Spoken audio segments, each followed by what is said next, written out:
Le kiosque, ils sont tous là autour de nous, Anissa, Samuel Etienne pour la presse internationale, Emmanuel Dutheil pour la une de l'Écho et Guillaume Janton qui regarde la télé pour nous.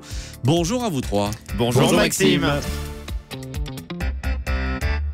Et on commence avec vos quotidiens nationaux et ce jour de fête. Oui, jour de fête pour Hollande, c'est le titre à la une du Parisien aujourd'hui en France. Le journal explique que l'interview du président à la mi-journée sera auréolée par son rôle moteur dans la résolution de la crise grecque.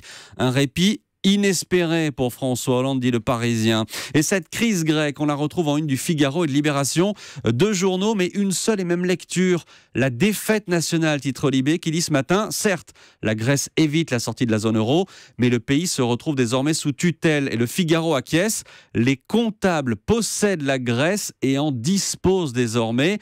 Le journal ajoute ceci à propos d'Alexis Tsipras, prophète de lendemain qui chante, devenu en 6 mois l'exécuteur des dictats germaniques. Encore une petite chose, je dois vous avouer ce matin ma perplexité à la lecture de l'Équipe. Ça va chauffer, c'est le titre en première page. Le peloton arrive dans les Pyrénées, ça, d'accord.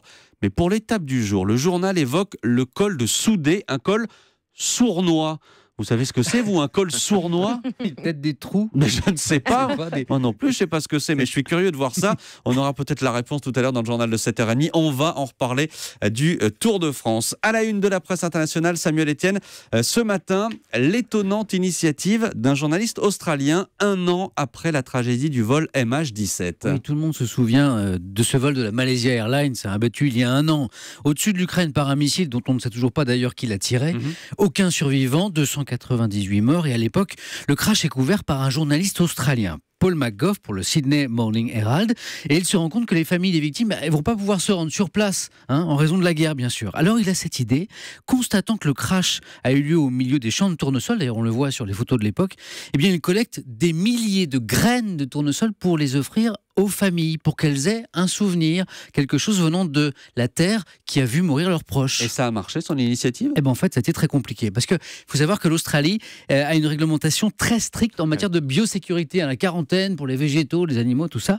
Du coup, quand il a commencé à communiquer pour proposer aux familles ces graines, eh bien aussitôt il a été contacté par les autorités du pays qui lui ont dit donnez-les-nous ces graines, ça va pas se passer comme ça. Alors il pensait que c'était perdu, qu'il les reverrait plus, et puis surprise, il y a quelques jours, après presque 1 an, il découvre que l'administration a pris grand soin de ces graines qui étaient en très mauvais état en fait, très sèches, a réussi à faire pousser des tournesols qui ont donné de nouvelles graines toutes neuves, prêtes à être envoyées aux familles en Australie, partout dans le monde, ce qui vient d'être fait d'ailleurs à quelques jours de ce premier anniversaire.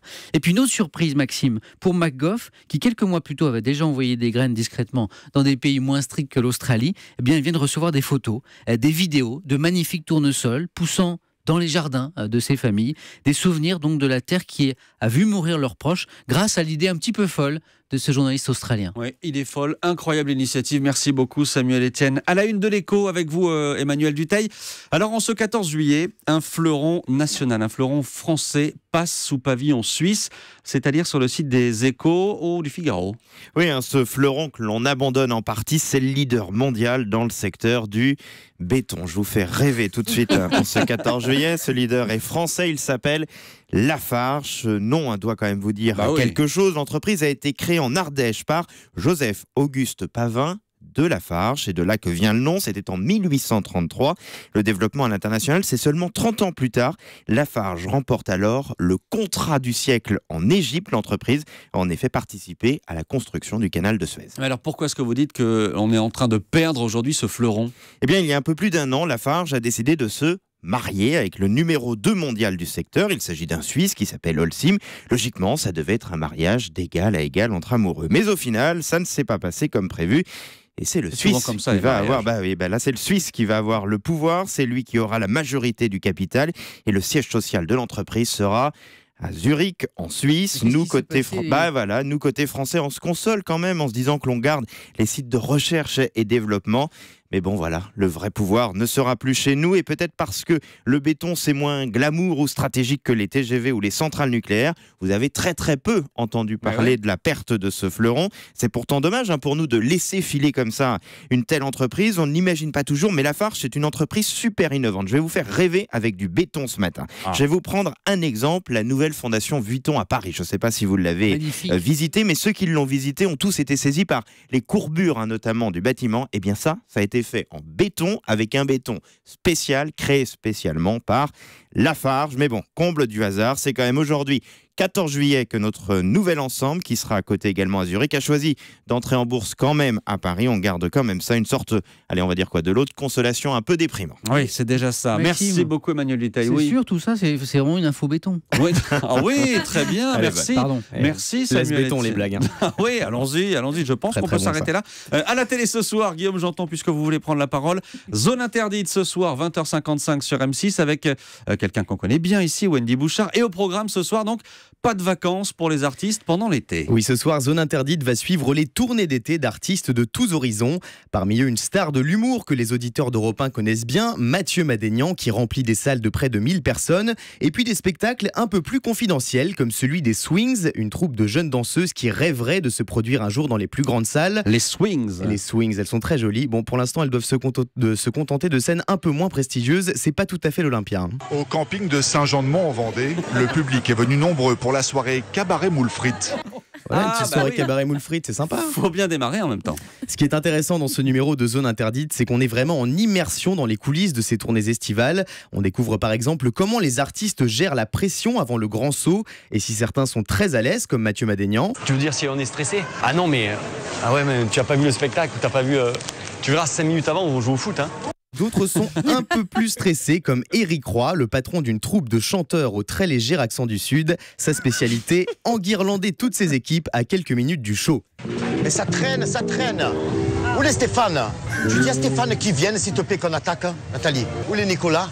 Nicolas, tu feras des cours après, s'il te plaît. Lionel, Noélie, Surex, tu descends. Toulon, Nice. Je me fais devenir fou, là. Bonne ambiance dans l'équipe. Et voilà, et malgré tout le mal que se donnent ces artistes pour monter un show de qualité, parfois le public ne répond pas présent et les spectacles tournent au fiasco. Vous verrez l'un des concerts de la troupe d'Éric qui n'a attiré que 7 spectateurs. Alors j'imagine que vous êtes tous déjà allés à un concert de votre idole. Oui. Vous savez, les chanteurs, ils tendent le micro au public, qui doit répondre, qui doit compléter le refrain. Oui. Bon, là, vous allez l'entendre, quand un chanteur de la troupe d'Éric interprète YMCA devant un public complètement endormi de 7 personnes, c'est pas exactement le même résultat. Alors, est-ce que vous êtes prêts? On va le faire une dernière fois ensemble avec la chorégraphie. Est-ce que vous êtes prêts? Oh les pauvres. La bonne ambiance. C'est touchant en même temps. C'est ce qu'on appelle un bon gros vent. Ce numéro de Zone Interdite consacré aux tournées d'été est à ne pas manquer. Tout d'abord pour le traitement très humain de ces témoins qui sont tous très attachants. Et puis comme nous le rappelle la fameuse voix off de l'émission qui parle comme ça, les rebondissements sont toujours au rendez-vous dans Zone Interdite. Autant vous dire que ce soir sur M6... Rien ne va se passer comme prévu. Zone interdite, pas de vacances pour les artistes. Ce sera donc ce soir à 20h55 sur M6. Merci à tous les trois. C'était le kiosque sur Europe 1. Europe 1, il est 7h23.